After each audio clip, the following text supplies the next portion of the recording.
rights meant you were attacked and ridiculed and demonised for being on the loony left, he stood up for the rights and dignity of LGBT people.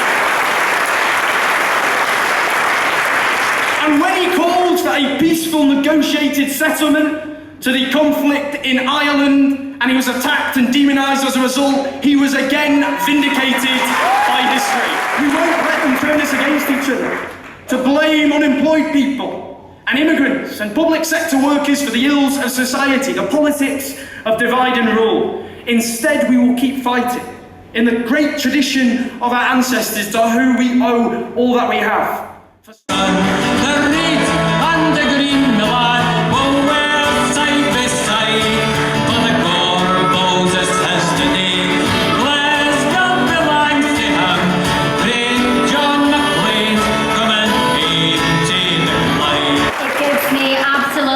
Massive pleasure to introduce the person we've all got to make the next leader of the Labour Party, Jeremy Corbyn.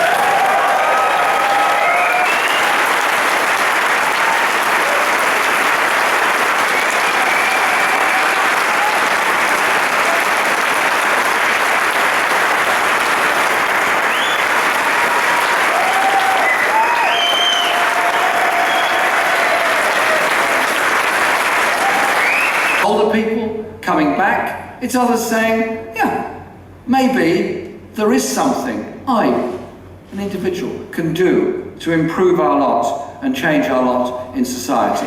And it's very exciting what's going on. 600,000 people have signed up to be members, union registered supporters or individual supporters in this election campaign. This, I think I'm right in saying, is the biggest ever democratic process the Labour movement has ever seen, in which there is a real debate going on. That is something we can all be very proud of, because we've all played a part in bringing that about. So the first point of our 10 is the one I've already talked about.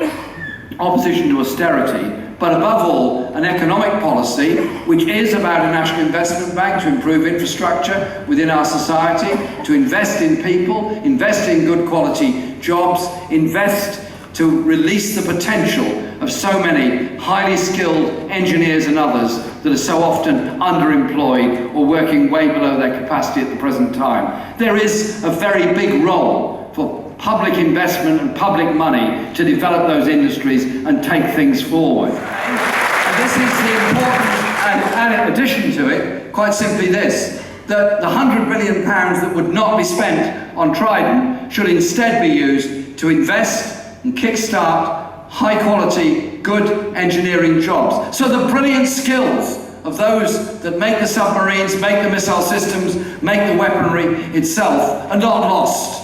They're doing good things rather than making weapons of mass destruction. Our equalities legislation is good. The Human Rights Act was a huge step forward. The European Convention on Human Rights was a huge step forward. The Universal Declaration of Human Rights was a huge step forward. They are all at threat and all at risk at the present time. So, if we walk away from the Convention on Human Rights, we're in no position to criticise Russia or Hungary for their treatment of lesbian and gay people or their treatment of travellers and Roma people. We dream together. We achieve together.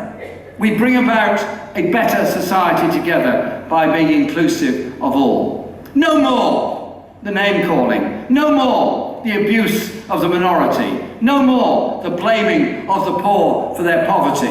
Instead, let's look at sharing the resources that we've got, recognising those great people that founded our movement and gave us such inspiration, but above all, build our movement and our party, not just to fight elections, but to be that campaigning social force that can challenge the Welfare Reform Act, the Trade Union Bill, the budget, and all the other horrors that are coming down the line.